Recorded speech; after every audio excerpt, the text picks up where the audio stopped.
Gracias por abrirme una vez más esta ventana en sus pantallas. Aunque en mi último programa había dicho que en esta ocasión me iba a referir a la Revolución Francesa, un hecho sobrevenido me obliga a detenerme en un caso que ha conmocionado a la opinión pública mundial. Se trata de la muerte en su prisión del Ártico del líder de la oposición rusa, Alexei Navalny. Pero para poder entenderlo, para hacerlo, primero tenemos que ubicarnos en el contexto en el cual ocurrieron esos acontecimientos. No podríamos entender lo que pasa en esa inmensa nación sin previamente conocer sus antecedentes históricos y su idiosincrasia. Rusia, sin duda alguna, es un país con un ADN imperial que nunca ha dejado de tener gobiernos autocráticos. Como en otras ocasiones, volvamos a la página de la historia. Los antecedentes de Rusia se remontan al año 867 con la llamada Rus de Kiev, remeros de origen vikingo que llegaron por los ríos ramando del norte y fundan Kiev. Conforman una nación guerrera que a lo largo de su historia siempre ha invadido a sus vecinos o ha sido invadida por otros pueblos. Sus descendientes fundan Moscú en el año 1147. En el siglo XIII prevalece el Principado de Moscú, que termina por cristianizar y dominar culturalmente toda esa región. Hacia el año 1533 asciende al trono Iván el Terrible, perteneciente a la dinastía de los Romanov, famoso por su crueldad. Es el primer monarca ruso que se hace llamar zar. Hacia el año 1582 llega al trono el zar Pedro el Grande. Durante su reinado aparece por primera vez la denominación de Imperio Ruso. También encontramos a Catalina la Grande, que llega al poder en 1762 después de derrocar a su esposo, el zar Pedro III. Le suceden zares y zarinas, sin que Rusia dejase nunca de expandirse y de estar siempre en guerras. Llegamos así a la Primera Guerra Mundial, a raíz de la cual estalla la Revolución Rusa en 1917 y el zar Nicolás II, el último de la dinastía de los Romanov, es derrocado y fusilado junto con toda su familia, imponiéndose un gobierno bolchevique presidido por Lenin. Rusia es convertida al comunismo y adopta el nombre de Unión de Repúblicas Socialistas Soviéticas, URSS. A Lenin le sucede Stalin, responsable de millones de muertes, que por cierto al principio de la Segunda Guerra Mundial conforma una alianza con Hitler, pero que después de ser invadido por Alemania se pasa al bando de los aliados. Stalin es sucedido por otros gobernantes comunistas durante toda la guerra. Todos fueron autócratas durante la llamada Guerra Fría, que se extiende desde 1945 hasta 1991, cuando finalmente el fracaso del comunismo lleva a la desintegración de la Unión Soviética en 15 países diferentes. En Rusia asume entonces la presidencia Yeltsin, quien es sucedido por Putin. De este resumen a vuelo de pájaro, destacando apenas algunos hitos, podemos concluir que Rusia siempre ha estado gobernada por autócratas y tiranos, incluso después del colapso del comunismo, y que además nunca ha abandonado su vocación imperial, lo cual se vuelve a poner de manifiesto con su reciente invasión a Ucrania.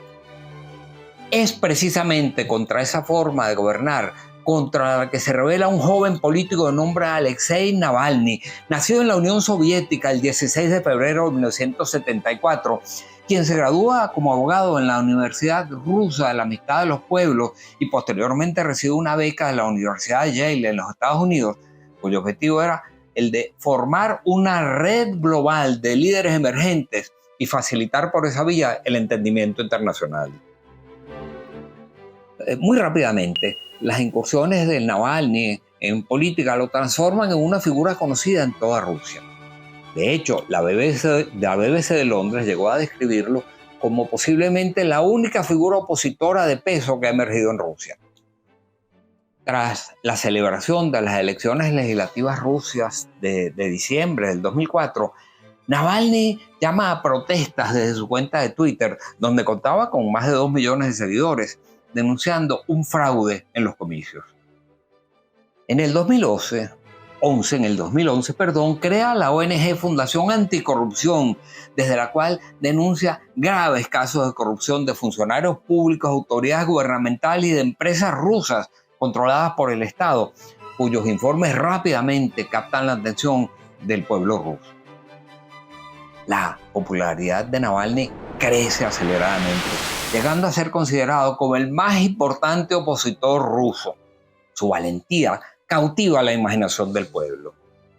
Acusaba a Navalny, al presidente ruso Vladimir Putin, de gobernar con la ayuda de la corrupción. La corrupción no solo viene de Putin, afirmaba. Sin embargo, esa es su base. Él es un hombre que gobierna abiertamente con la ayuda de la corrupción. En el 2013, su candidatura para la alcaldía de Moscú la lanza, pero fue arrestado y acusado de malversación. Fue una manera de frustrar su elección, que por supuesto perdió. Nuevamente en el 2017 se presentaron cargos en su contra para inhabilitarlo políticamente cuando se aprestaba a lanzar su candidatura para la presidencia de Rusia, enfrentado esta vez al propio presidente Vladimir Putin, que trataba de ser reelecto. Y lo fue, por cierto.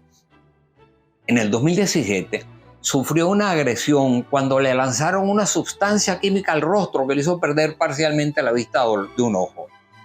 Otro intento de envenenamiento ocurre en el 2019 con alguna sustancia que le produce múltiples abscesos en el cuello, espalda y torso. En el 2020, el 20 de agosto del 2020, fue nuevamente envenenado en un avión cuando se dirigía a Moscú con alguna toxina vertida en su té. En vista de que su estado de salud empeoraba, tanto Francia como Alemania manifestaron que querían acoger a Navalny para ofrecerle atención médica.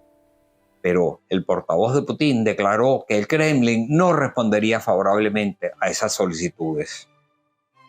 Y es que el envenenamiento de opositores parece ser una práctica frecuente en los anales de la KGB desde los tiempos de la Unión Soviética. Mientras la salud del líder se deterioraba, el equipo médico del hospital de Siberia, donde era atendido, declara que no se había identificado ningún tipo de veneno en sangre ni en orina. Entonces, la familia de Navalny acude ante el Tribunal Europeo de Derechos Humanos solicitando apoyo para que se autorice su traslado al exterior. Finalmente, se anunció el permiso para que fuese llevado a Alemania.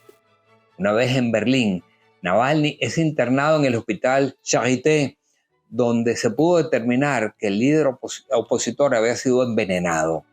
El gobierno de Alemania confirmó que el laboratorio especializado del ejército alemán había encontrado pruebas inequívocas del envenenamiento de Navalny con un agente neurotóxico del grupo Novichok. Su tratamiento exigió que fuese colocado en un coma inducido. La canciller de Alemania, Angela Merkel, exigió explicaciones al gobierno de Rusia.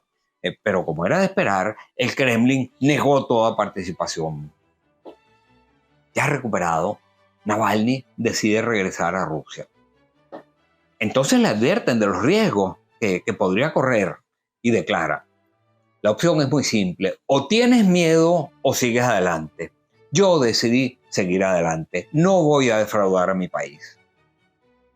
Apenas regresa a Rusia, es arrestado y en febrero del 2022 Navalny se enfrentó a su última condena por un supuesto robo de $4,7 millones de donaciones otorgadas a sus organizaciones políticas, cargo que él siempre negó, nunca los pudieron probar realmente.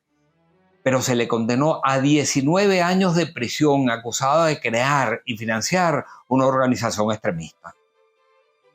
Claramente aquel juicio tenía motivaciones políticas para sacarlo del juego, lo cual provocó protestas inmediatamente, protestas internacionales de Estados Unidos y de la Comisión Europea de los Derechos Humanos. Fue condenado y enviado a una colonia penal extrema en el Ártico. Recientemente, las autoridades penitenciarias rusas anunciaron el fallecimiento repentino de Navalny, de 41 años. Resulta, por decirlo menos, sospechoso que hasta la fecha el cuerpo de Alexei Navalny no ha sido entregado a sus familiares.